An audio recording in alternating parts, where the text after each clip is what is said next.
Voices in Turbulent Times. I am delighted to see the number of people who are here. I expect it will be an exciting and engaging evening, and we are delighted that you will be a part of that and contributing to it. We are the Women's Studies in Religion Academic Certificate here at the GTU. This is a certificate that is available to all degree programs at the GTU, all member schools and centers. If you are interested in pursuing the certificate, there is a brochure that looks like this on the table where you came in. Cheryl is demonstrating those at this moment. There is also a sign-up sheet on that table, also being demonstrated at the moment. If you put your name and email address on that form, then you will be able to find out about additional opportunities and events that WSR sponsors and co-sponsors. We partner with a number of other centers and schools here at the GTU to bring you exciting events such as this. And if you are part of the certificate program or desire to be very soon, this event counts towards that certificate. So you are already on your way, you might as well sign up. We are really excited about our panelists this evening. I will not be introducing them, but our moderator, Leslie Bowling-Dyer, will be doing so. Leslie is a PhD student in historical and cultural study of religion here at the GTU. She is a Newhall Fellow, currently teaching the course Race, Class, and the Urban Church that is housed over at ABSW. She is also a doctoral fellow with the Forum for Theological Education and is an ordained minister in American Baptist churches. So I invite you to welcome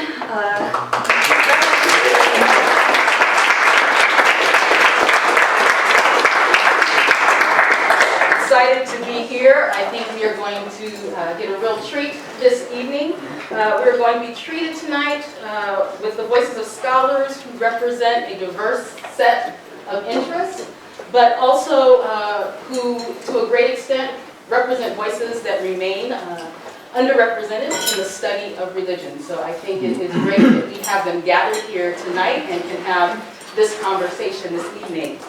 We have asked them to share some aspect of their work and scholarship and research, and where possible to also help us to understand how it connects to a broader area of study. Additionally, we have asked them, if they can, to reflect on what it means to be a woman in scholarship at this particular political moment. And so we have a table set for a very good time tonight. I will briefly introduce them in just a moment, but first a little bit of our structure for this evening. So we are going to they'll each roughly have about 15 minutes, and they're actually going to, each one of them will have an opportunity to share with us, and then we will do a question and answer period at the very end. I have passed around and have some extras, some 3x5 cards. I won't be collecting the cards, but in case you didn't have anything to write with, as you're listening to our various scholars, if there's questions that you want to jot down, wanted to make sure you were able to do that. We are starting, it looks like we'll probably be starting, they'll take about a little over an hour, and then we should probably have a good 30 to 40 minutes for a Q&A time afterwards. So I have the pleasure of introducing our panelists for this. Oh, and one other thing, our panelists for this evening, you will also see me in the back, so I won't be distracting. When they have 5 minutes left, I will hold up a green card for them, and when they've got about a minute remaining, I will hold up a red card, just so that they will be able to know what our time is here tonight. So we have with us this evening Jennifer Owens-Jofré. She's a doctoral candidate here at the Graduate Theological Union. Her dissertation mines the devotion to Our Lady of Guadalupe and Latina Catholic Parish in the Los Angeles area for its implications for Mariology and for ministry. Next, we have with us Sharon Fennema. She is an assistant professor of Christian worship at the Pacific School of Religion.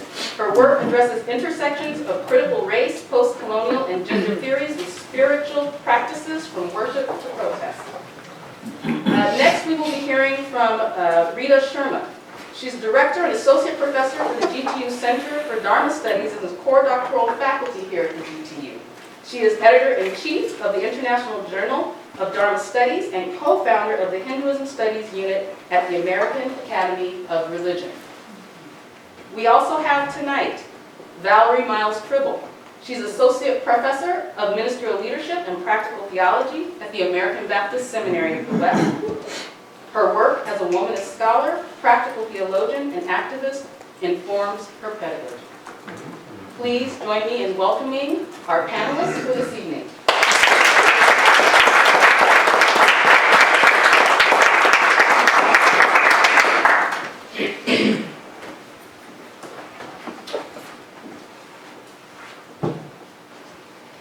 Tonight, I'd like to do a few things. First, I'd like to introduce you to the research I'm doing in my dissertation, as well as to a woman I'll call Pati, who I interviewed during my fieldwork, which I'll explain more about in a moment. In addition, I'll use her story as a backdrop to talk a bit about Mujerista theology and the tools it provides us for theological construction. Foremost, and finally, I'll talk a little bit about why this story and the theological method I use to engage it are important for this particular political moment. In the interplay between these three pieces, I will demonstrate that the insights that Chicana and Latina women of the grassroots, like Pati, are an integral part of the spiritual sustenance that will enable us to navigate these turbulent times. And this image, many of you will recognize. It's a traditional image of Our Lady of Guadalupe. And I'm going to talk a little bit about the context of my dissertation. So as Leslie mentioned, my dissertation looks at devotion to Our Lady of Guadalupe at a Latino Catholic parish in Los Angeles for its implications for Mariology and for ministry. In it, I will argue that the accompaniment of Our Lady of Guadalupe empowers the members of that community to bind the wounds their neighborhood has experienced as a result of gang violence and of police violence. To do this, I draw heavily on the work of one of the founding mothers of Mujerista theology, Ada Maria Isasi Diaz. As I culled through interview transcripts and field notes from participant observation at the parish, the more deeply I became aware of two things. First, the healing power of restorative justice practices, and second, the liberating power of devotion to Our Lady of Guadalupe in the context of the parish. They go hand in hand for this particular community. The image of Mary Guadalupe at work there is one who accompanies those who invite her into their lives.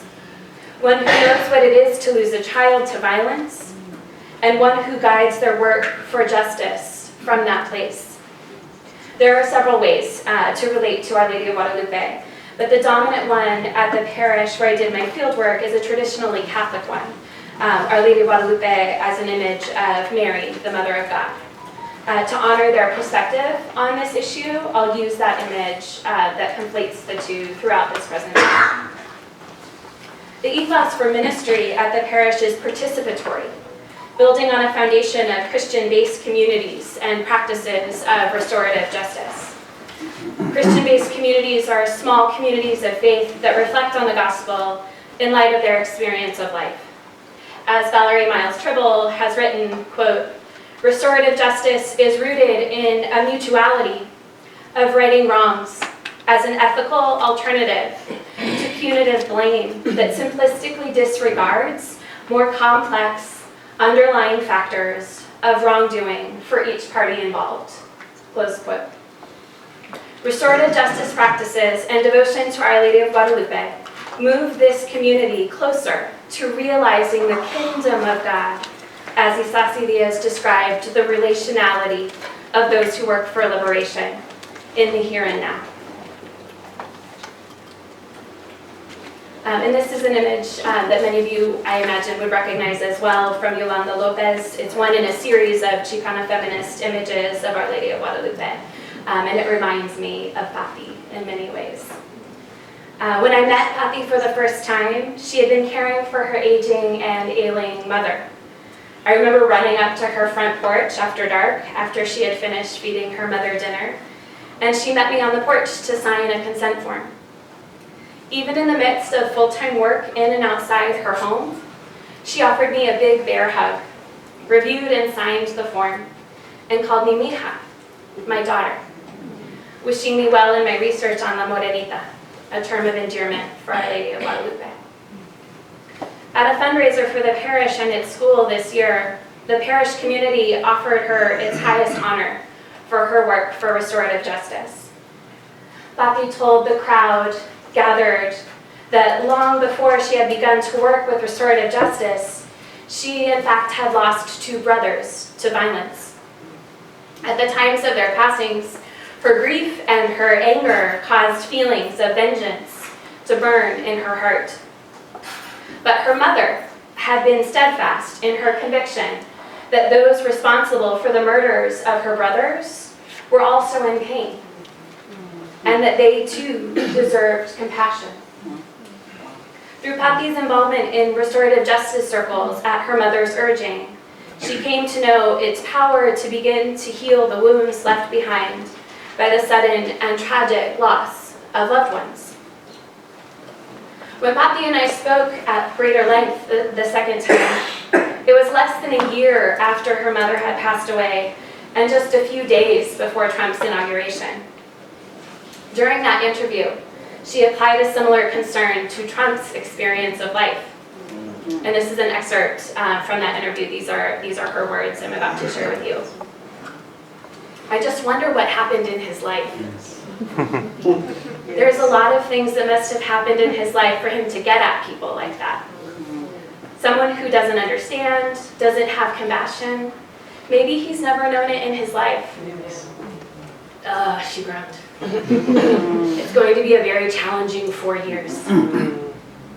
I pray every night, oh dear Lord, Virgencita, please put something in his heart, at least a little drop of love, kindness, compassion and understanding. And that's the end of the quote from Pati. The power of her curiosity and her prayer were not lost on me. As many of you know, during his campaign, Trump had called her people drug dealers, criminals, rapists. Rather than hardening her heart to him, Pati practiced what she preached. Her compassion for his woundedness moved her to prayer on his behalf. This is an image called Mi Madre de Los Angeles by a muralist and artist called Fabian Debora. And I'm going to talk a little bit about Mujerista theology in light of Pati's story. So central to Mujerista theology is reflection on lo cotidiano, the everydayness of life. Like many liberation theologians, Isasi Diaz wrote at length about the primary importance of praxis, that cyclical process of action and reflection, which Mujerista theologians place in the context of the quotidian Latina struggle for survival and flourishing.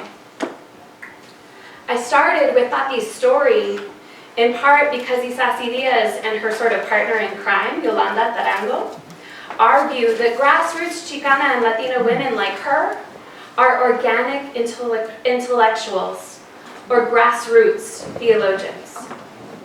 Their training comes from their experience in la lucha, in the struggle for Chicana and Latina women and all who are oppressed to live life more abundantly, to realize what Isasi Diaz would call the kingdom of God in the here and now. In this way, Mujerista theology encourages Latina women like me to amplify the voices of those women in the grassroots.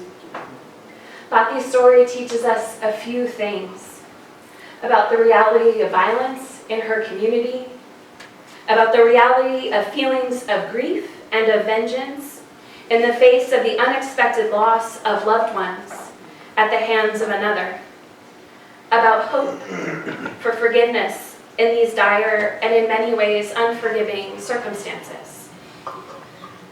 We also learn about God and La Virgencita. The image of God that operates in the excerpt from Pati's interview is one who cares about all of us, sinners and sinned against, in our complexity. It is a robust image of God that can hold sinners and sinned against in love. The image of Mary Guadalupe in that excerpt is one that brings us a little bit closer to love, to kindness, to compassion, to understanding. And the love to which Pati refers in relationship to Trump is a rich and hearty love. It is not a free pass for one to do as one wishes, but rather it is a love that holds tenderness and accountability in dynamic tension. This love is a mirror that reflects back to us the consequences of our actions, that encourages us to act from a place of integrity, to make decisions that honor the values of the one who made us. This is a mural in East Los Angeles by Nani Chacon. So what is my question that I want to treat at this point? Why should we heed the voices of the women of this Latino Catholic parish? To this point, Isasi Diaz writes in La Lucha Continues, quote, "The narratives woven by these Hispanas Latinas seem to us to be subversive in nature because they unveil what has been suppressed or ignored by society and by the academy. How Hispanas Latinas temporarily adapt and pretend, or do not think or feel or act the way they are supposed to.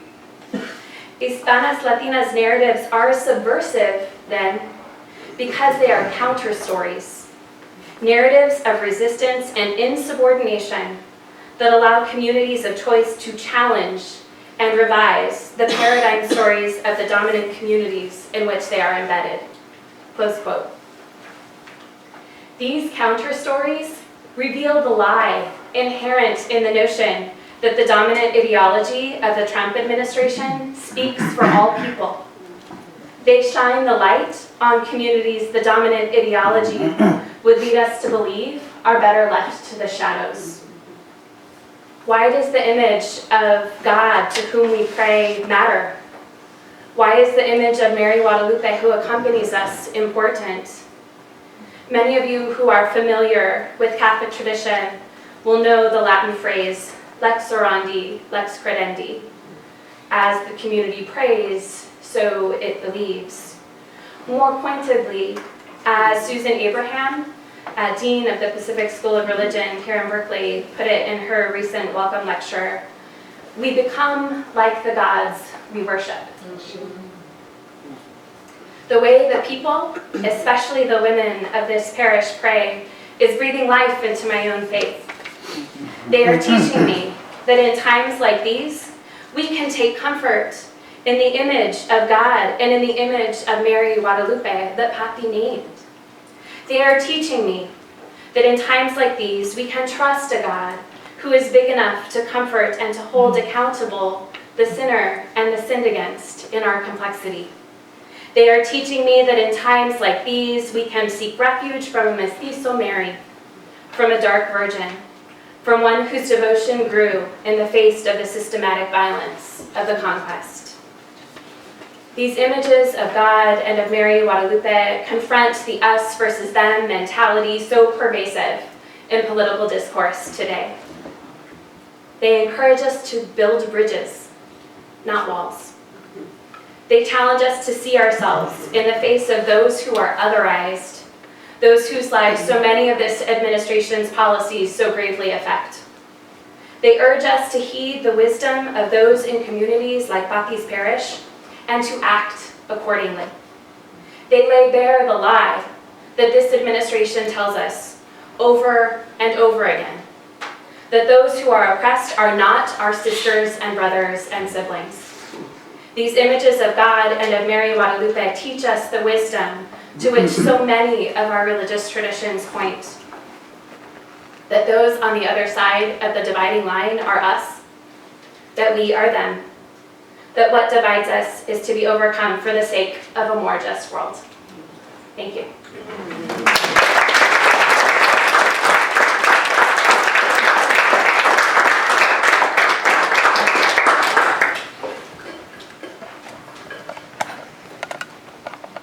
It's really so great to see you all here. I want to thank you for your presence.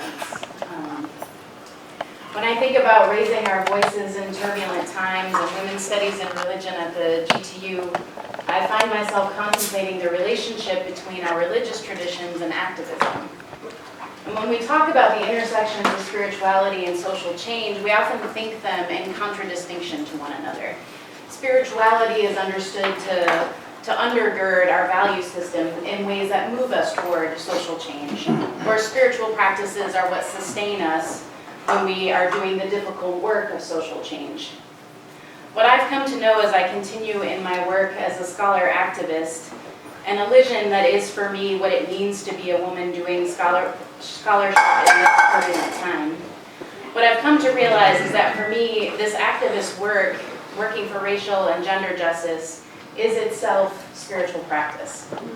This is where I experience the connection to the holy and to the deep questions and transcendent experiences that make my life meaningful. Continually showing up to vigils and marches and rallies so that I can bear witness and listen to the voices of women and men and queer and trans people of color, because I realize how much it will take for me to reorient myself in this world because of my own racial formation and socialization as a white woman. This is spiritual practice. Witnessing the ways that we embody beloved community and the world we are trying to create in the ways in which we organize and deploy for direct actions. This is spiritual practice. Owning and coming to voice around the places that I fail in my efforts to address my own racism and being transformed by the critiques of those I act as a co-conspirator with. This is spiritual practice. These experiences invite me as a scholar to take seriously the multi-directional dynamic interchange between spirituality and social change, the ways in which they are in fact synonymous for me. And so my most recent academic work has revolved around taking the tools and lenses of a liturgical scholar to the past few years of my experience as an activist for racial justice to interpret their meaningfulness from this perspective. What has emerged for me is what I'm calling a trauma-informed interpretation of protests as potentially transformative ritual action. So let's unpack that a little. So it might help to first start with what trauma-informed means. And when I'm talking about trauma, I'm talking about these catastrophic events that occur in people's lives that create experiences that cannot be fully known in the experience of them. So when people talk about what defines trauma as something as distinct from other kinds of events that happen in people's life, part of what makes it trauma is the fact that the experience of it cannot be fully understood in the event itself. And because of this inaccessibility of the event, the survivor is visited by repetitions of the event as the psyche's way of touching the catastrophic enormity of the event. So survivors is subject to sort of unwitting repetitions of the event that come up as what we might call triggers, or that come up in response to what we might call triggers, or in different ways. As a re-experiencing of the original event, one of the theorists I work with, Kathy Carruth, talks about this as the past refusing to remain in the past. So when we think about these protests from the perspective of trauma, then what starts to come into view not only is the ways in which they are a rehearsal of these traumatic events for individuals. So let's say thinking about the protests in response to the non-indictment of Darren Wilson for the murder of Michael Brown, that those protests included ritual elements that were revisiting the trauma for Michael Brown, but also the greater social trauma of systemic racism in the United States, right? So it's on all these levels that the trauma is being revisited in this context. But I think what makes those repetitions unique is that rather than them being unwitting repetitions, right, repetitions that just happen to us, these are ritualized repetitions.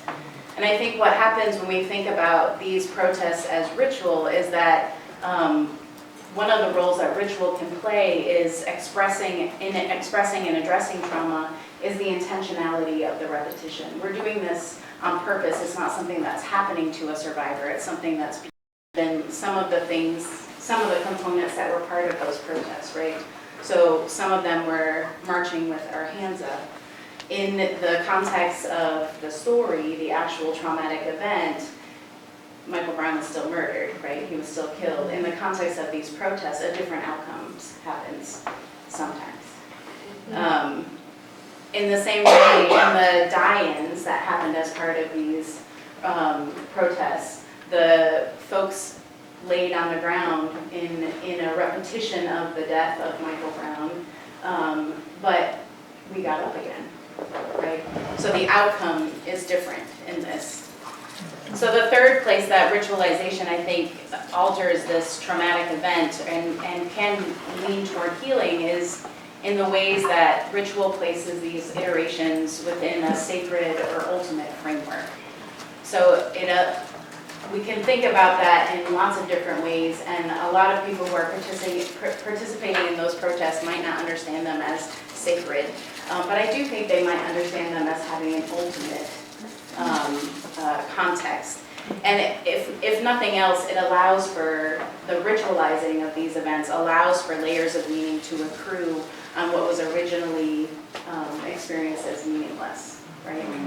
So the way that we're enacting them allows for meaning to be part of these ritual enactions, where originally that was simply meaningless.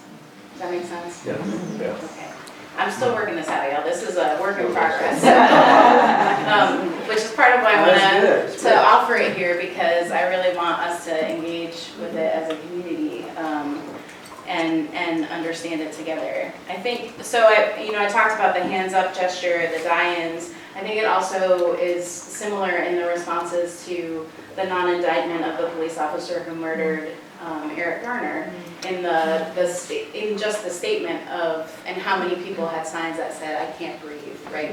This was a repetition of that original traumatic event, but in a way that offered some meaningfulness to it, in a way that offered a different outcome as part of it. And I think another sort of touchstone for understanding how this plays out is the way that the time, 4.5 minutes, 4.5 hours got used in different protests, that because of the 4.5 hours that Michael Brown's body laid on the street, people recognized 4.5 minutes of silence, or laid in the street for 4.5 minutes, or did other kinds of events repeating that traumatic experience, but in a way that allowed for transformation or pointed toward the need for transformation.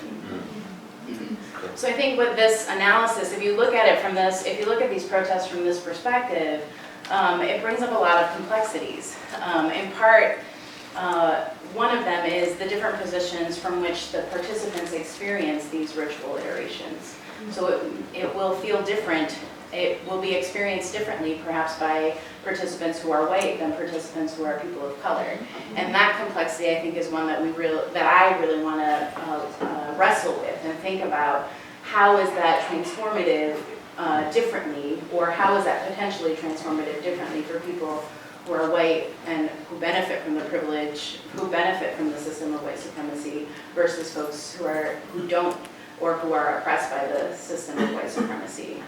I think another complexity that I'm wrestling with as I work through these ideas is thinking about what distinguishes something from, what makes something transformative versus re-traumatizing. Because I think there are a lot of people talked about the ways in which some of the actions for them actually started to become re-traumatizing in how that worked out in people's bodies. So what actually distinguishes an action from being re-traumatizing and aiming toward transformation? Or is that distinguishment even possible? Can we actually distinguish that?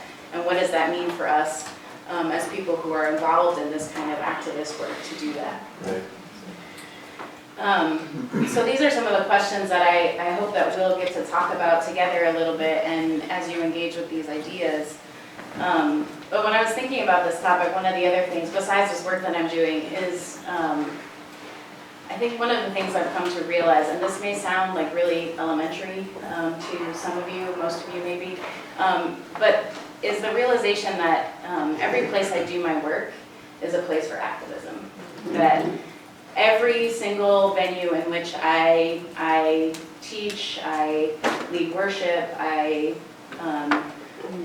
do panels, like all of this has possibility for transformational praxis, for direct interventions aimed at illuminating the strategies of white supremacy and dismantling them. So I can see the way that my work is decentering whiteness in the context of worship at the Pacific School of Religion. I can see the way my activism plays out in trying to create more just structures for students of color in my school. I can see the way it is activism for me to fight for a task force for the status of minorities in my academic guild. All of these, every place I go, I can see the way my activism comes out at my family's holiday table. That every single place that I am in is an opportunity for transformative praxis, and that really changes the way that I think of myself, that I can no longer separate these ideas of scholar and activist, or as, daughter and activist, or as partner and activist. Like, these elisions have become essential to the way that I am in the world. And I think that what we're called to, if we're going to be people who want to raise our voices in these turbulent times. Thank you.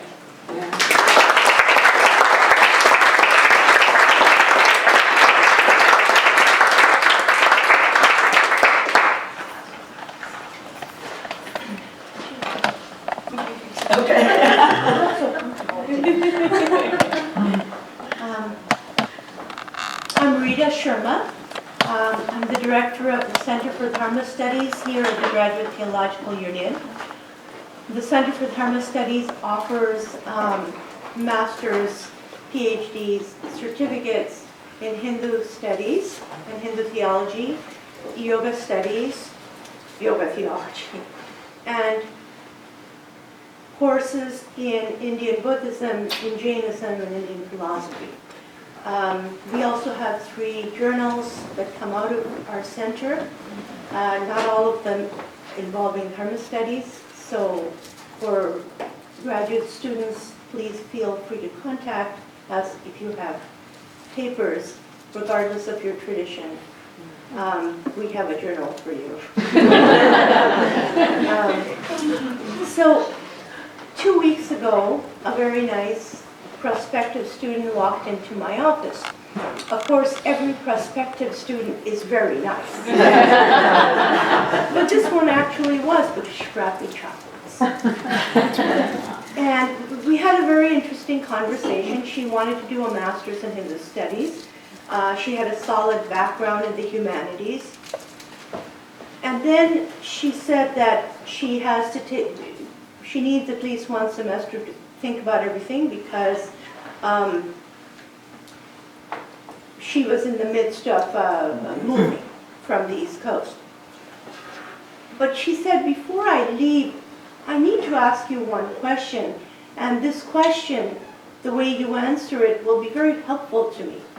So I thought she'd ask something like, how many core courses are there, or something like that. But unfortunately, she asked me a question that stunned me. I'm still kind of pulsating from the shock of it, because no one has done this to me before, for whatever reason, I don't know. And she asked me, how did I survive? And I looked at her like, do I look like I was at Bergen-Belsen? You know, I mean, what do you mean? How did I survive? And she said, well, you're an ethnic minority, you're a woman, you're from a minority religion, and you're from a minority religion that suffered under 200 years of colonial rule. And I felt a chill going down my spine because I can't think, how am I surviving? You just survive. You find the strategies that are necessary for your survival and hopefully for your contribution. And she said, how did you use your voice? And I thought, my voice? I don't think about my voice. I just don't think about it. But she said, have I been inappropriate? I'm so sorry, I'm embarrassed. I said, you haven't been inappropriate, at least not to me. I just can't answer your question because I don't know the answer. But I hope you'll come to the GTU. And Rhea, wherever you are, I think we lost her. So what actually happened is I began to ask myself this question. And it became like a koan. How did I survive? How did I survive? And I'm like, I don't know. And then I thought about this, the four things she said to me, that I'm an ethnic minority. And I went back to my childhood in Canada, and Dr. Jiwa knows this term, but he may be the only one here who does. In Canada, we have a term. It's called visible minority. Ethnic minority? I mean, Dr. Oz is an ethnic minority, but you wouldn't know that. But to be a visible minority, it's a totally different story. And Canada knows the difference. We don't seem to know the difference. Every minority, whatever kind of minority, whether it's, a sexual orientation or race or gender or ethnicity or religion, has their own stories and their own traumas and their own, strategies for survival. But these are intersections.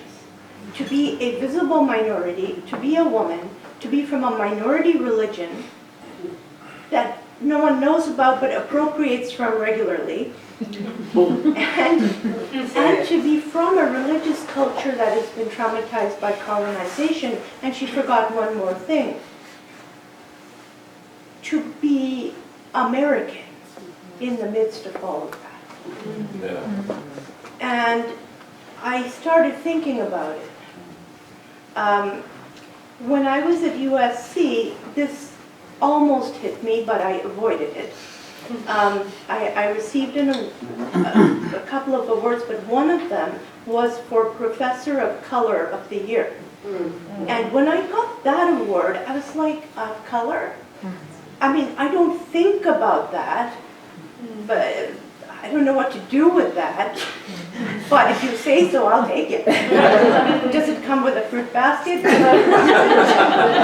But the students who had elected me were a group of Latino and Asian Pacific students. And they came, this huge number, we're talking about USC, 40,000 students. I used to have 200 students a week. And this huge number of students were in the audience when I received this award, and they were in tears, and they all wanted to hug me, and so on. And I just thought to myself, what is going on? Because when I teach from a decontextualized voice. Right. Not a universal voice, just a decontextual voice. Why is that?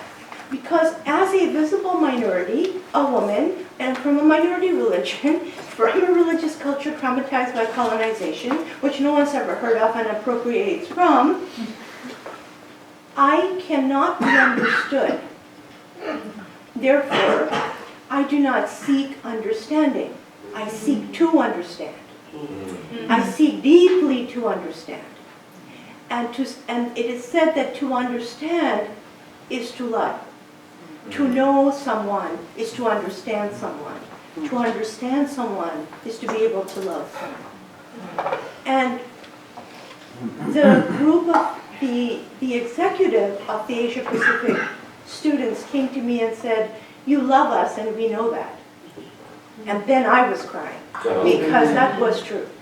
And the question of how did I survive, that's how. You know, what does it mean to be a visible minority? It means that when you live for 10 years in Arizona, in Sheriff Arpaio State, you know that you can't drive disheveled. You know that the way the police will treat you if you are ill-groomed is going to be very, very different than if you are well-groomed. It can be life-threatening because you may be put in one of his camps where people who look like me were and who were American citizens and who had done no crime and who died there. That I did not have the privilege to dress poorly. To be a visible minority meant that I could not expect understanding, that I needed to remember to understand. To be from a minority religion meant to be at the table of the academy. The smallest seats are reserved for the minority religions because the table itself was created by someone else. The questions being asked were questions devised by someone else. So it is as if the Italians decided to have a panel on food and asked the Chinese panelist, "So tell me, what is your favorite dessert in Chinese cuisine?" Lychee? You know, the very inquiry of religious studies as it directs itself to minority religions is fraught with pain, trauma, and tension. We literally have an entire country of 1 billion people, plus not 300 million more have developed since I last checked, who won't let certain scholars in because they will cause riots. And is this good? No, it's terrible. But when I read their works, I can't believe what they've written. Because it's as if the anthropologists whom you've all heard of would say to you that to be Christian is to be a cannibal. You know, you've heard the stories of anthropologists who have said this. And you know how insane that is, right? So take that, multiply it exponentially, actually, to the power of 10, and apply it to a tradition such as mine, the Hindu tradition, which is foundationally an indigenous, esoteric tradition, which cannot be understood without praxis. It just cannot. It is so esoteric and mystical that the vast majority of practitioners don't understand it until they reach deep inside and receive initiation into a particular path within it. And that used to be normative for anyone who reached a certain age. It's been killed. There are more than the population of the United States of Hindus who speak, read, write English. Not even a fraction of a percentage of those people can speak, read, write Sanskrit.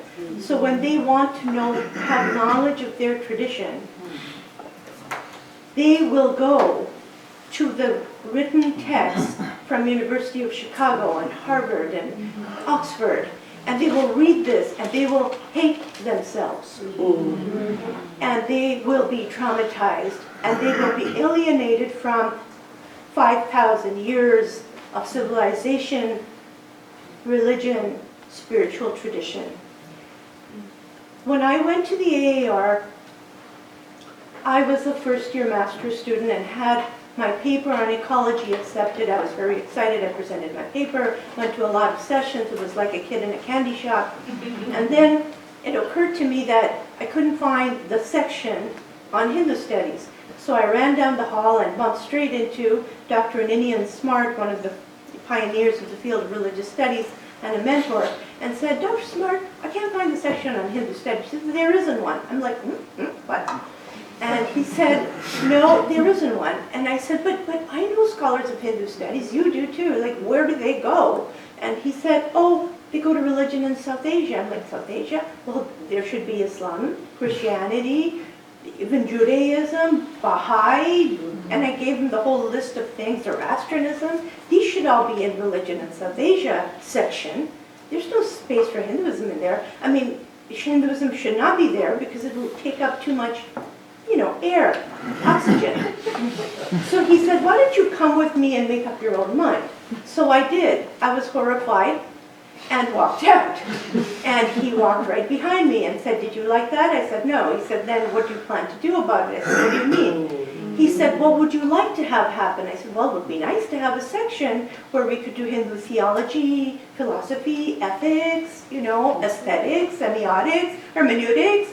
And he said, well, why don't you, develop such a section? I started to laugh. I said, okay, I'm a woman, a minority, a master's student. He said, yes. And the AAR says that it will support women, minorities, and junior scholars, and you are all free, and I will be on your steering committee. So, you know how fools jump in where angels fear to tread. I was that fool. So I jumped in, I got it over 200 signatures. Of course, I forgot about the 2,000 that I didn't get. And I jumped in and got the unit.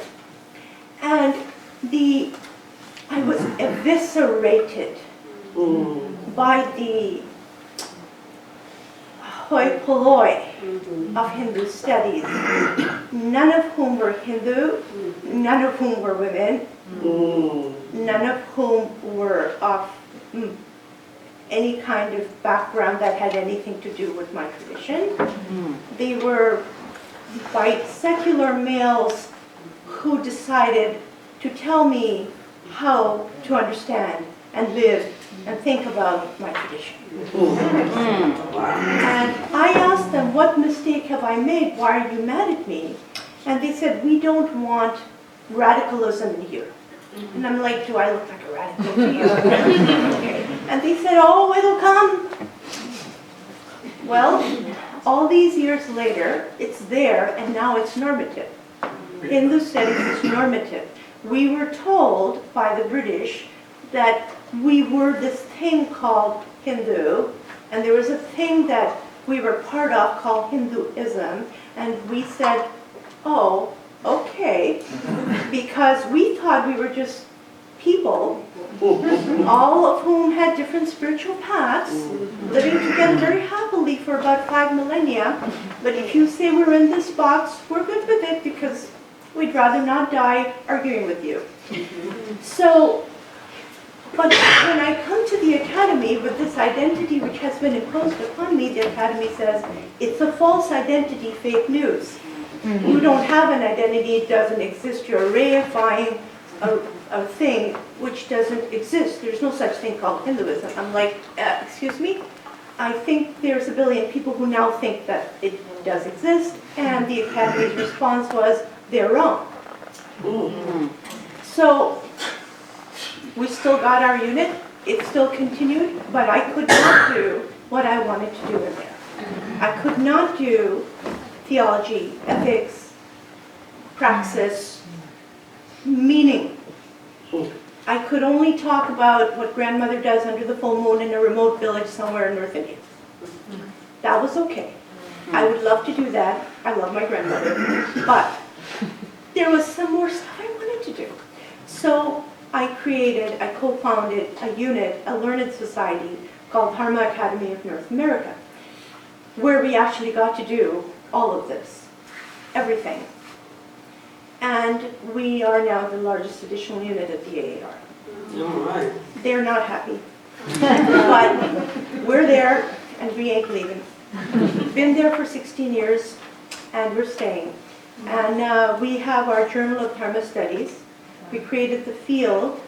We created the concept of critical, creative, constructive reflection on these traditions, that they are not only to be studied as the other, they are not only to be studied as a immunologist studies a virus under a microscope.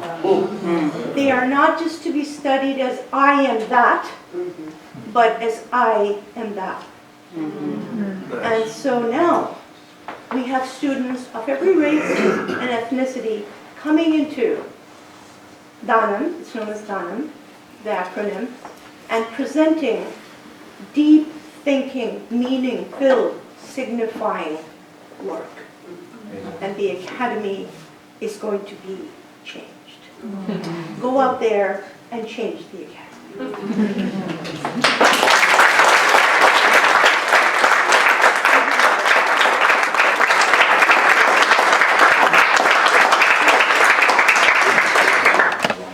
Wow. I want to thank my esteemed colleagues for powerful, powerful insights and comments.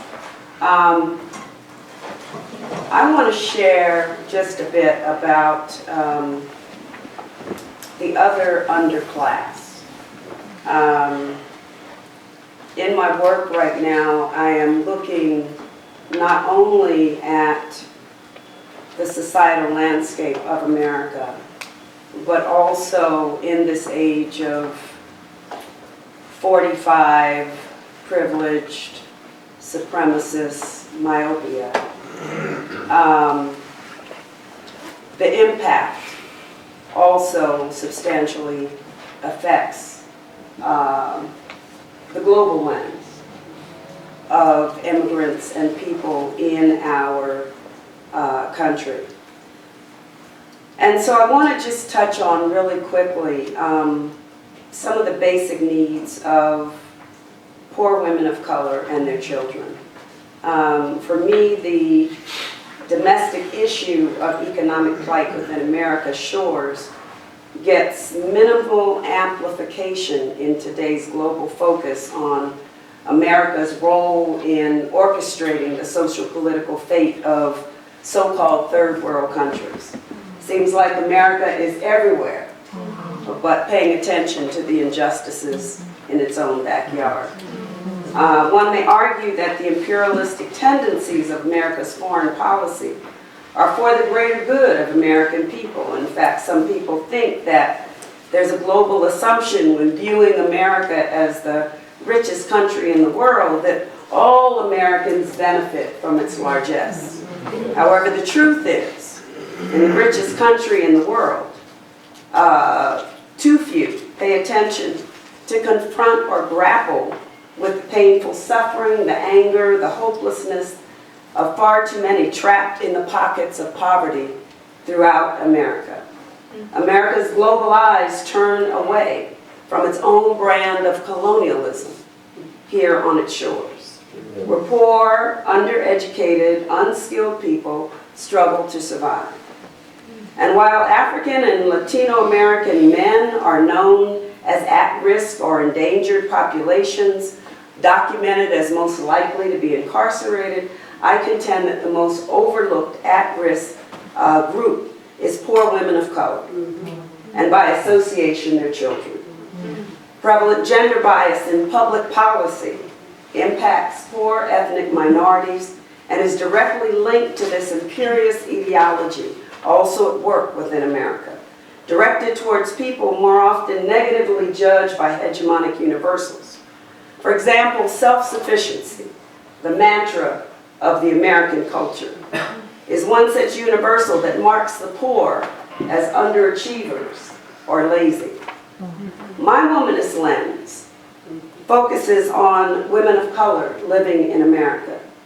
And by focusing on women of color, however, we also cannot ignore the importance of the family, the community, the children, the men in relationships. So it is a communitarian lens, particularly for poor women for whom an adverse reality exists in their struggle for dignified living, given the racial, socioeconomic, and gender inequalities that confront many women here in America. And these problems extend across the USA, especially in urban centers, where the so-called ethnic minorities suffer the greatest hardship in the most significant disproportion at or below poverty level.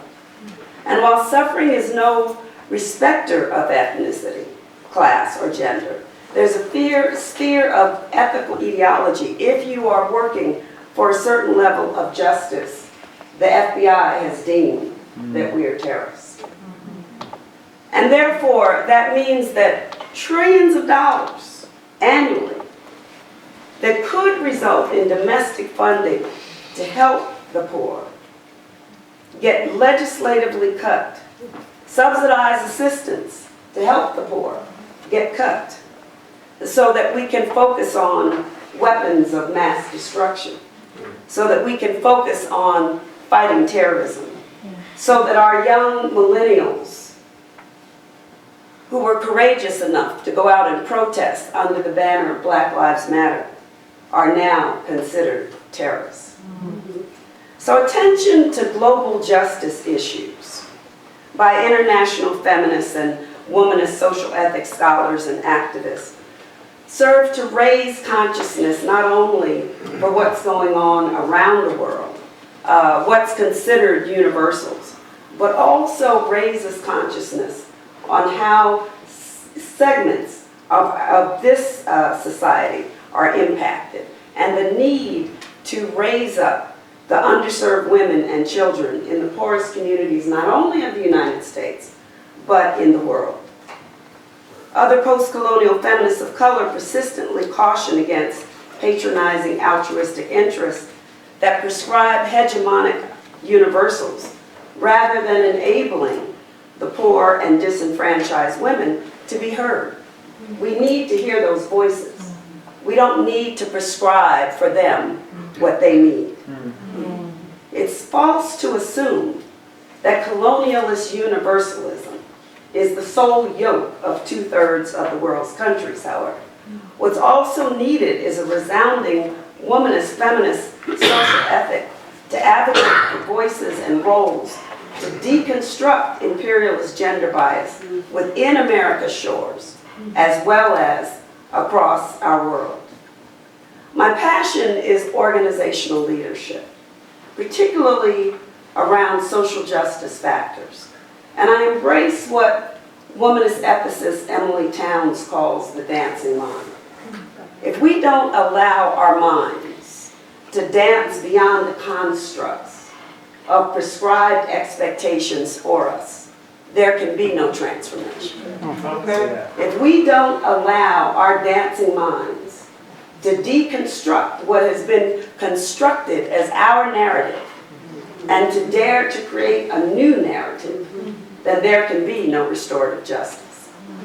And so it is incumbent upon women as the nurturers, as the griots, as the voices in our community, the ones that typically hold the family together. It is incumbent upon us to find our voices. We have to deal with issues of disparity in food attainability. We have to deal with shelter. We have to deal with health care. We have to deal with education, sanitation, employment. It should not be somebody else's problem. We also have to deal with HIV and AIDS. We have to deal with the urgency of understanding and creating a sisterhood and a community, no matter your sexual orientation, no matter your ethnicity, no matter your class. The womanist theological and social ethic, as expressed generally in scholarly dialogue and analysis, is focused upon the disenfranchised. It is a triadic method of description. The narrative of your lived experiences are primary. It then is a method of deconstruction, taking your narrative, validating it, and deconstructing what has been assigned to you. And then it is a project of reconstruction. It is a project of saying, this is my truth. This is my validity. And so it is crucial that faith practitioners, womanists, and feminist scholars proactively join efforts to foster multicultural interaction with low to moderate income women of color to impact change. We cannot afford to be in this lofty academe and talk to each other. We have been blessed to be here so that we can go beyond these doors into the community and help others find their voice, to allow them to say what their needs are, allow them to say what they feel their solutions are, and then we, as those with methodologies, work with them to challenge the status quo. We have to connect socioeconomic factors to ethical factors of dignity and sustainability and freedom. That's at the center of welcoming women's voices in the public square, to speak concretely about our experiences and to act with concern for one another. To gauge across racial, faith, and cultural barriers can in turn debunk and reduce such barriers as human constructs designed to keep us apart. We have to overcome this us or them syndrome that's fueled by a hegemonic imperialist ideology indicated in the label of minority or underclass. To reach a cross-section of female populations, it's crucial that one-to-one connections and dialogue be intergenerational, ecumenical, interreligious, multicultural, and multilingual across economic strata. Connecting the female community, advocacy groups, women's shelters, service providers is crucial to reach women who are outside of the doors of the so-called mainline churches.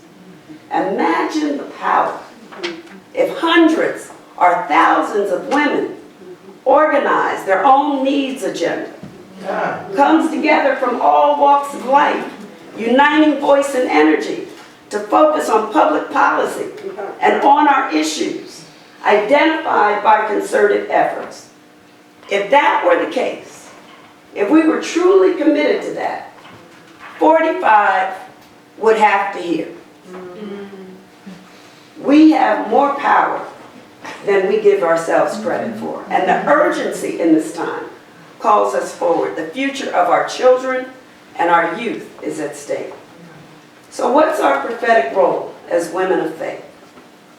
Right now I'm writing on social reform activism as discipleship.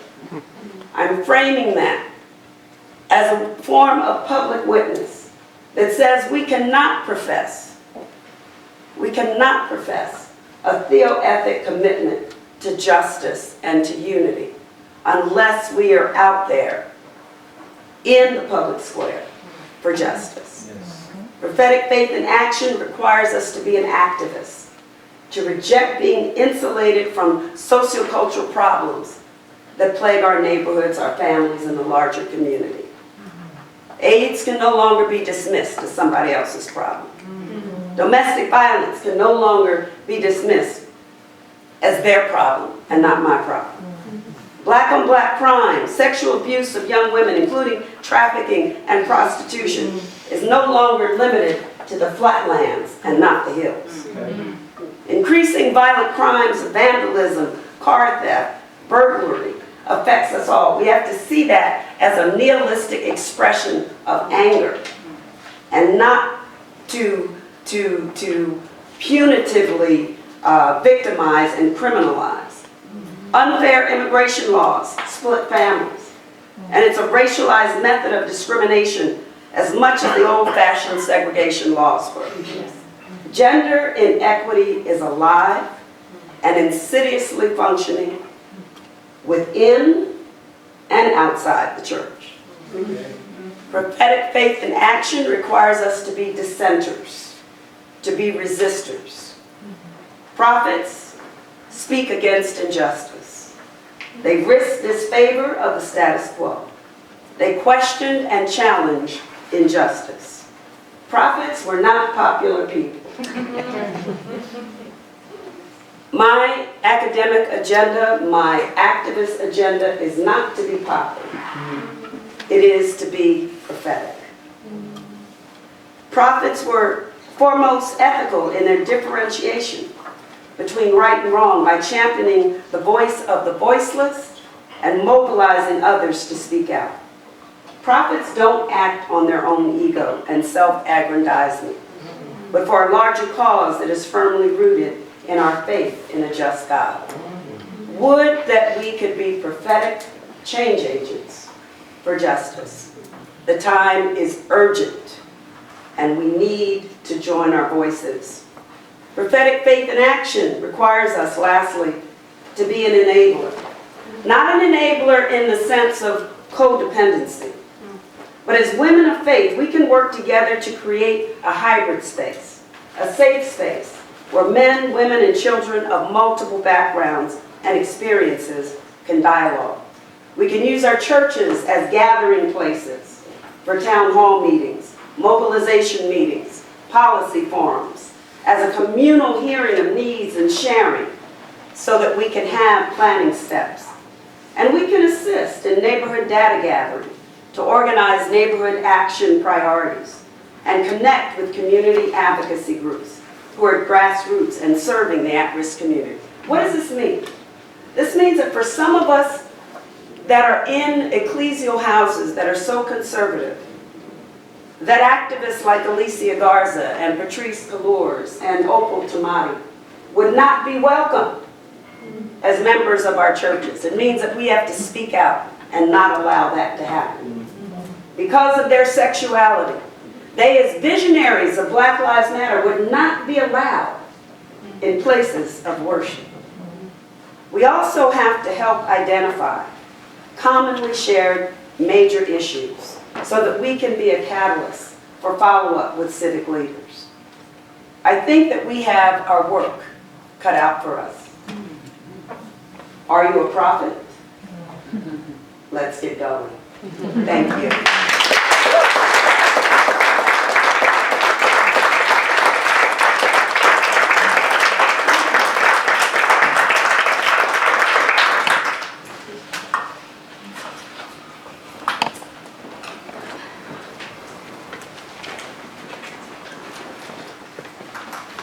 Thank you very, very much. Join me in thanking our panel one more time.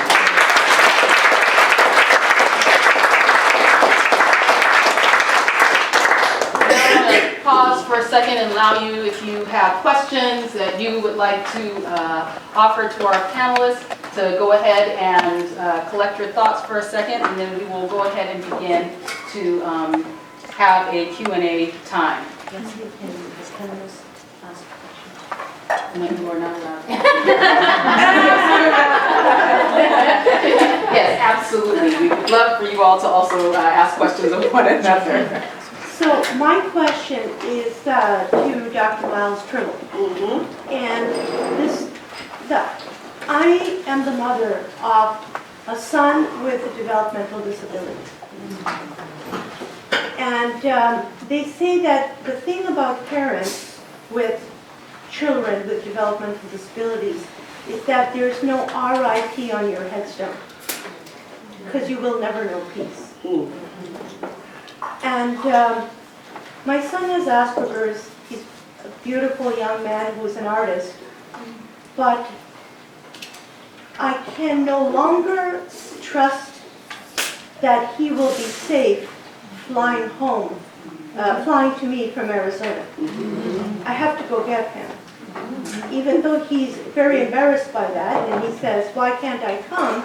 And I can't say to him, you can't come, my son, because this 45th administration finds your color dangerous, and therefore will consider you a terrorist if you say the singlest, smallest wrong thing.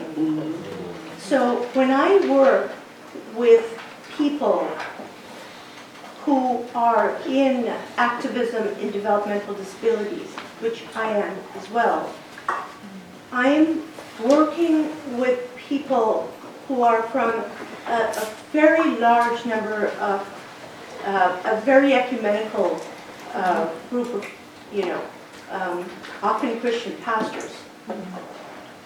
But the problem is that there are very few people of color working in this area. And this is expanding. 10% of today's elementary school children have developmental disabilities. And perhaps because of the environment, it's increasing. Where are the voices of color in that?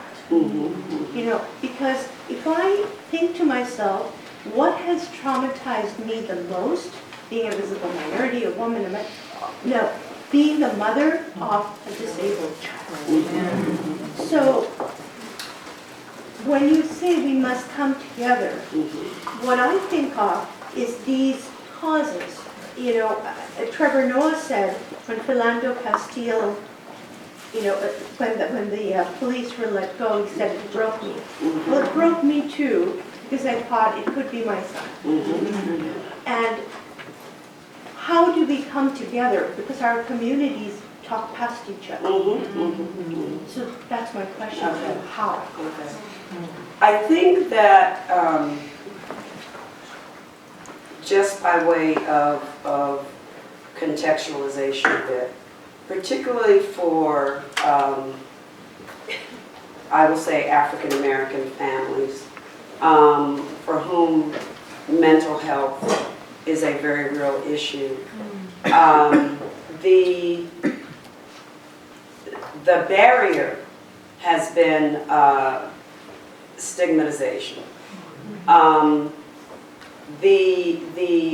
From a young age, finding that parents who seek help for their children, even in this public school system, the children get relegated to special education and or reform classes, and so there is a reticence, I'm going to say, in the community, and at least among friends of mine who have special needs children, to be public or vocal with it for concern about even more labeling in a negative way rather than the help or assistance. I think that, again, part of our overcoming that barrier is to raise up the importance of power in numbers and to share stories, because lots of times families think that, or are made to feel like they're the only one.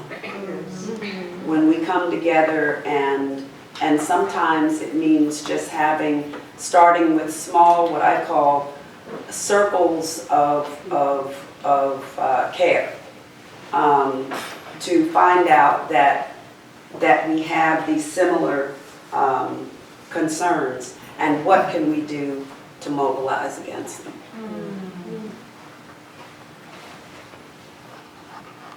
I have a question. This is for all of you, if you can. A short answer from each of your paradigm, your own paradigm.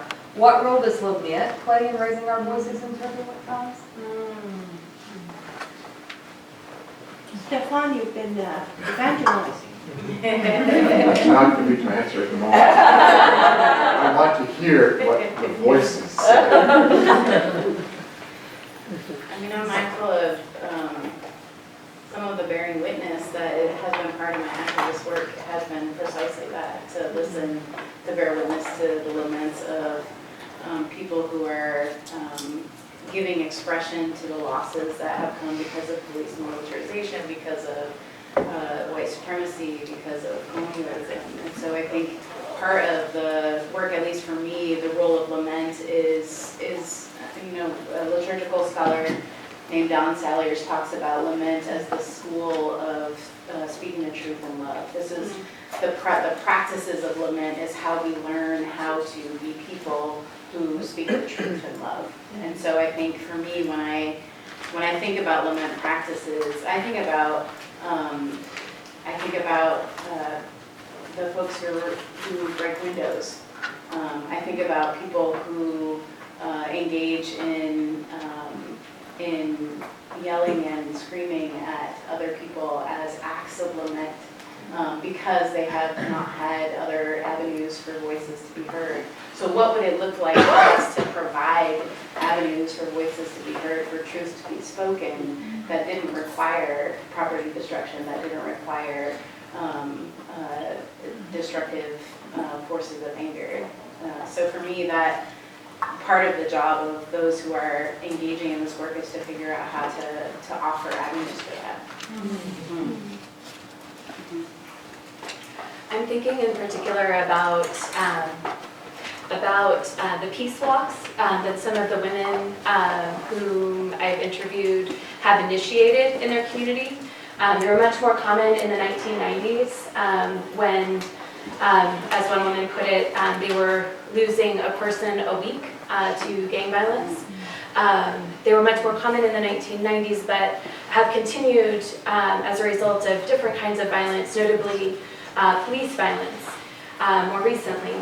And again, the rate has slowed in this particular community, but violence is very much a part of the reality of the day-to-day for these folks. And what these peace walks are singing, are sharing candles, holding banners, walking through the community, walking through the neighborhood to the place where the person who was murdered had died, and reclaiming that space, celebrating a misa del barrio, celebrating a mass in the neighborhood, in that space that says, this is a testament to life over death. This is a testament to light in the face of darkness.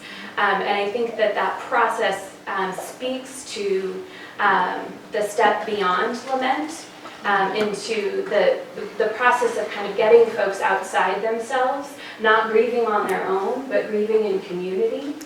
And I think the way in which that's ritualized in this particular community is something that I'm looking forward to learning more about as I spend more time with the data that I've gathered. Lament is a part of my spiritual practice. I was 19 when my son was born, and he looked perfectly okay. And my husband and I knew something was wrong. No one believed us.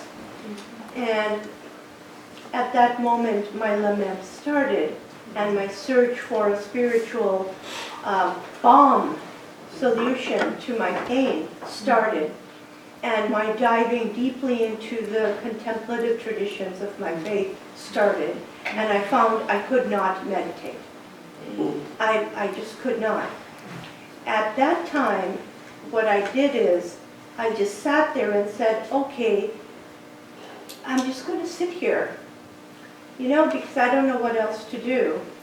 And that's when every bit of pain, fear, agony, terror, that I held a life and I might mess it up, a very delicate life, and I might mess him up, came out of me and burst like a dam. And when the dam was empty, that day, I was able to meditate. So I became by accident, I became a prison chaplain in Arizona, near Casa Grande, big prison, big guys.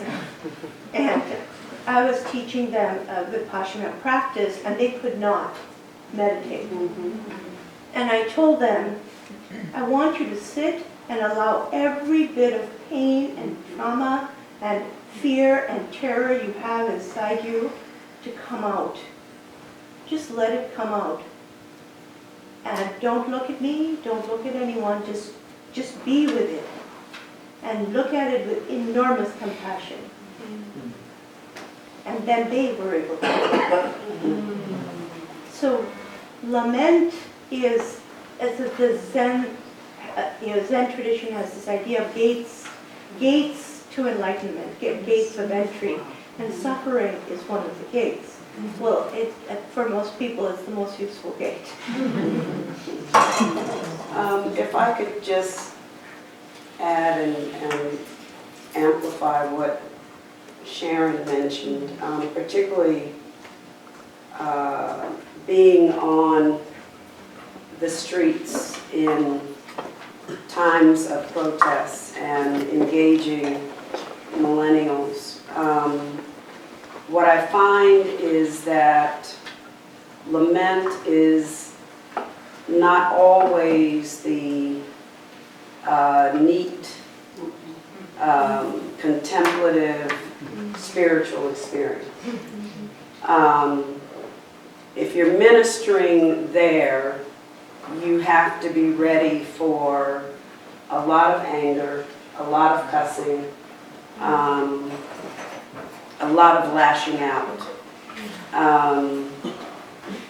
And so when we are on the streets, and I see one of my compatriots, Deb Avery, over there, we learn to shut up.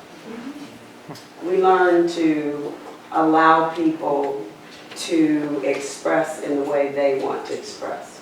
I think one of the biggest mistakes we as people of faith do is that we go out with this preconceived expectation of telling people what or how they should respond.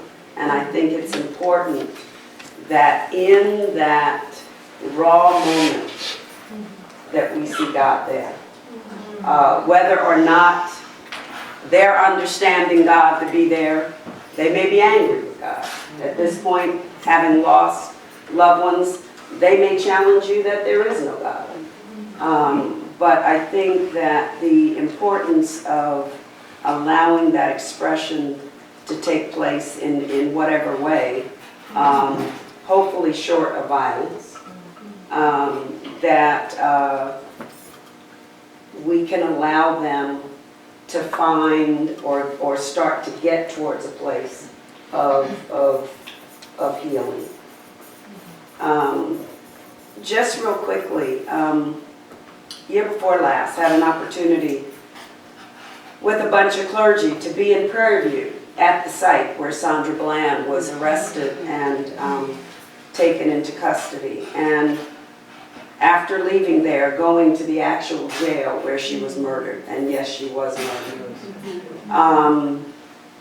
I don't think we were very pastoral in that moment either, of the level of anger and realization of the injustice, just miles visible from college entry to campus, that she had just left from an interview, ecstatic that she had gotten a job.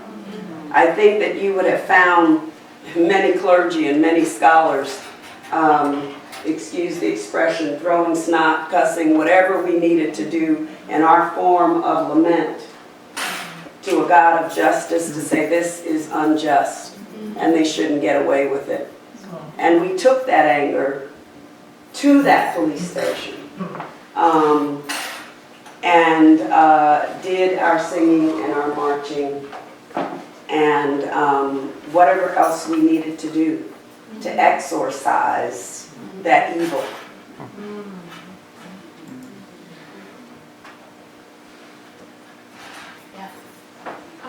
Sharon, I was really grateful to hear more. I've experienced a lot of activism with you in the streets, but I've not ever heard you really express from the academic side what your thinking is around that. So I appreciate your exploration of that with us here tonight, and just want to encourage you to do more, because I'm finding a lot of grounding in what you're saying right now. Having just come from a protest in front of Libby Schaaf's State of the City address. So, but I wonder if you might say a little bit about and this goes a little bit to what you're saying, Valerie, the power of art and the power of sort of expressive arts that are both organized but not, and the power of the nonverbal to help us do some of this work that isn't always about speaking and saying things. Sometimes it's about splashing blood on a doorpost or red paint on a doorpost.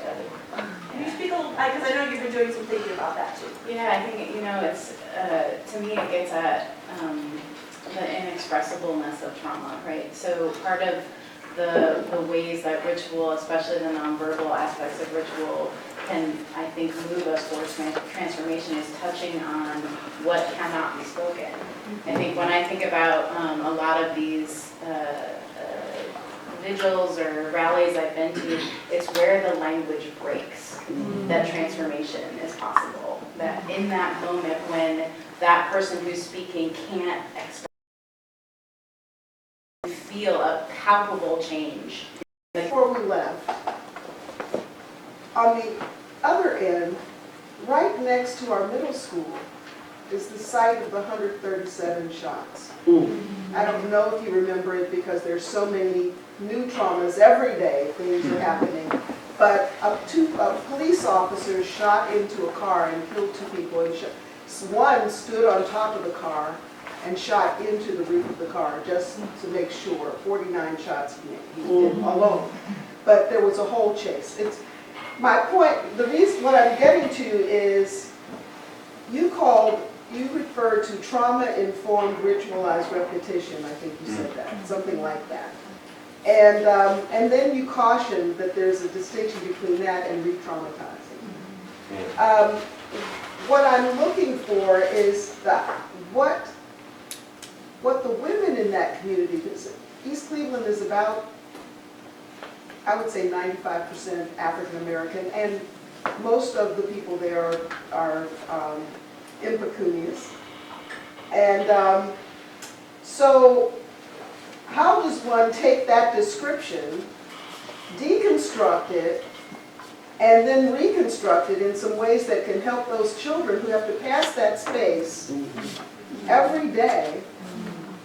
It happened right at the driveway of the middle school. And you know, the very next day was a school day. They had to walk past the school, past that spot. I'm trying to figure out how our words about working together get transformed into actions of working together. And how that then can transform our actions into something that's a gift to our children. So, Any part of you wants to?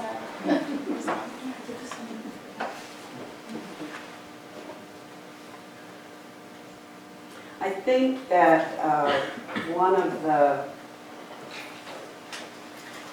things, if it hasn't already been done,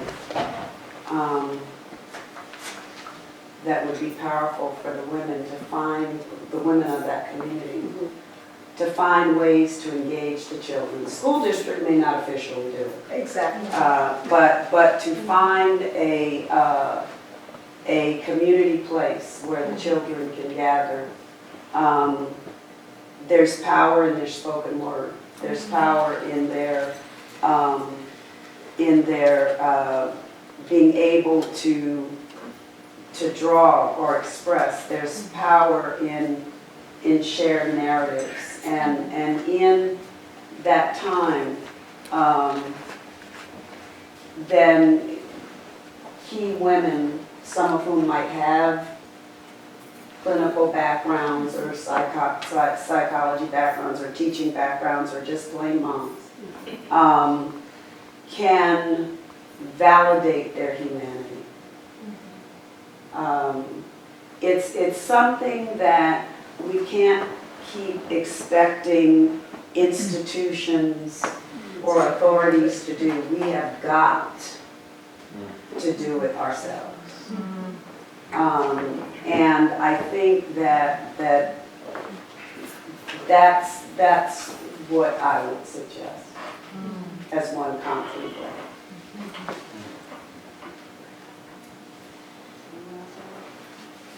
So I think I saw you back there. So I have a generalized question in regards to just women's studies, particular to each of your work, and how some of it might consider. I want to be sensitive to a lot of the things that you have mentioned. I'm mindful of the stories that you've shared representations and narratives for us to embrace of women who, by and large, often have families that they're trying to raise on their own. And so, in thinking of that, just one of my questions has to do with how does each of your work, do you feel, creates safe spaces for the ones you identify with, or the ones, or the children of those families, or the women that you speak of, or try to identify the voiceless. How does your work engage or create or long to envision or imagine safe spaces for the young males that are raised in those environments, from which overwhelmingly become the populations that are incarcerated and whatnot, and who then are not always receiving any of these actions on behalf of their mothers and whatnot, grandmothers and ancestors. That doesn't, the streets still eat them up. And so, for example, so that leads to the second part of the question, which is how do you deal with when your work doesn't do what it is intended to do? Meaning, when words can't do what we hope they will. Meaning, for example, in the Hindu studies that you were describing, is that correct? I was listening to that before. I was trying to, what? Sorry. Anyway, so my question to you is, some would argue that diversity work is interesting in the academy. I'm thinking there's a whole host of folks, I'm just thinking of on and being included by Sarah Ockman, some of the work that she raises of what diversity does and doesn't do has a lot to do with the spaces that are created around what language, maybe where language breaks, so to speak. So in your example, you are stating very well, and I was encouraged by it, about the chant, let's change the academy and whatnot. But my question to that is, if you're relegated to a section where you no longer can penetrate, not say even if you have a section in the academy at AAR, but if by and large, the white scholarship that is out there, so to speak, we'll try to utilize the right phrase, doesn't really, utilize the work, recognize its significance, and still consider it as others it in a different form. But as long as you do it over there, so to speak, because the academy is, so some may have said that it's a bastion of egos. So how do you recognize that and honor it that it is creating change, but sometimes in the same spaces that they create for us are meant so that in Ockman's work that they show us the walls. That what we learn from is that the more that we push against the academy. Can I respond to that? Oh, sure. Well, I'm about to finish this. So, yeah. I just am curious as to in y'all's different works, in your work with down with the women in Los Angeles, the children still, even though it's not every week, it's still going on. So I just wanted to explore that. Sure. Thanks for letting me speak. You bring up very important points. And I think what I want to tell you is that for minority religions, and I include indigenous religions in that, and I include indigenous forms of Christianity in that too. But for minority religions, academic work is resistance. Academic work is activism. For Hindus and Muslims in the academy, the work we do is not for the silos of our peers. The works we do in the academy is to liberate our people. So we are activists. Scholar practitioners who are minorities are activists in the academy. In fact, I personally have been called a scholar activist, and that was not a compliment. So your question was, how do you not keep your work, in your drawer where no one's going to see it? Well, I'll try to keep it brief, but what I have done is that I have brought into the fora that I've created whether it's the journals or whether it's, the Learned Society or whatever work that they are, or outside it, and there's been a lot of work outside it, is to pull in graduate students and to give them spaces to publish, spaces to present, spaces to find their voice and mentor them, not personally alone, but with my peers who agree with this approach. And we now have, I would say, a tipping point of scholars, young scholars, emerging scholars, who now are either doctoral candidates or past that, have finished their doctorates, are on the job market, or have positions. We are busily writing letters of reference. And I think that we have created a new generation of intellectual children. The only reason I ask is that some might say that the last wave of folks who entered into the academy, that it didn't produce what they thought it was going to produce. So if the end means, I'm not questioning the scholarship, I know it's great. I just mean positions in the academy is one thing, but how, if the conversation is still that certain places still, that you had mentioned, will not allow folks to be present in those institutions where riots will occur, I'm just saying that they're still relegated to certain places. Well, I'm not trying to cheapen it, I'm just saying how the interest. but you don't give up. You just keep at it. Well, I think there's a way that the academy and the activism that we do in the academy is always sort of a failure lab. That there are ways in which we're always pushing towards something that we're not going to achieve, and what the challenge is then to learn from the non-achievement, and to learn from the spaces where the failure is happening, and to make those the primary engagement, to look at the places where the failures are. This is, I mean, it's sort of the places where language break, and make that the center, and move from that place. Okay, so there are some constraints of which we have no control. One of them is that the building will close down at 9. As many of us who study in this building know, the great voice begins to say, there's 15 minutes left. You still have a stack of books. So if we can very briefly, because I know your hand has been up, very briefly, okay, so we'll very We briefly. have one response to this conversation. Oh, okay, all right, so. It's very brief. It's very brief.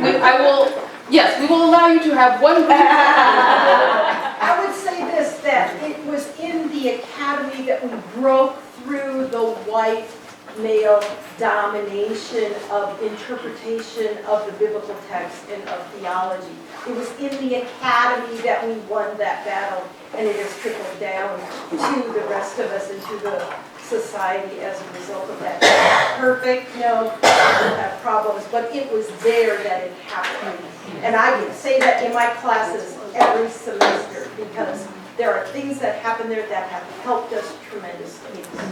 One last question there. My question was for the four people up there. In my discernment process of the seminary, I came to realize that I am identifying now as an outlier. And as a women's studies major in college, a lot of the social problems I had an issue with were because outlier concerns were not being addressed in the best practices and the theories. And so I guess my question is an academic one, which is for people who are thinking of going into research, but they may want to study outlier concerns, what is your advice in terms of how to navigate that system when the academy may say an outlier concern may not be quantifiable, or someone may not be studying this so you don't fit in? What advice would you have for someone who sees studying outlier concern as ministry? I think we just have time to hear the question, so if you could seek each other out afterwards, but bring it on. Yeah, we are. So thank you. So please, want to thank all of you and thank our panel.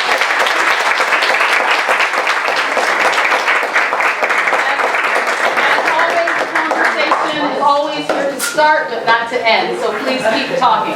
Thank you.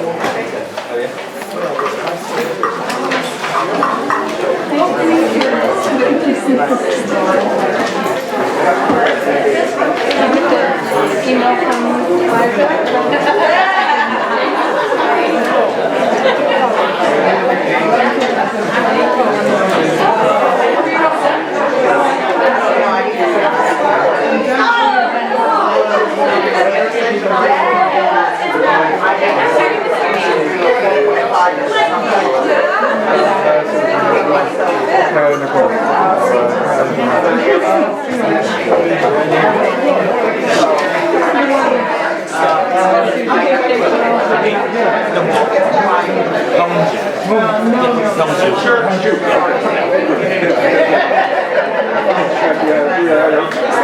Yeah.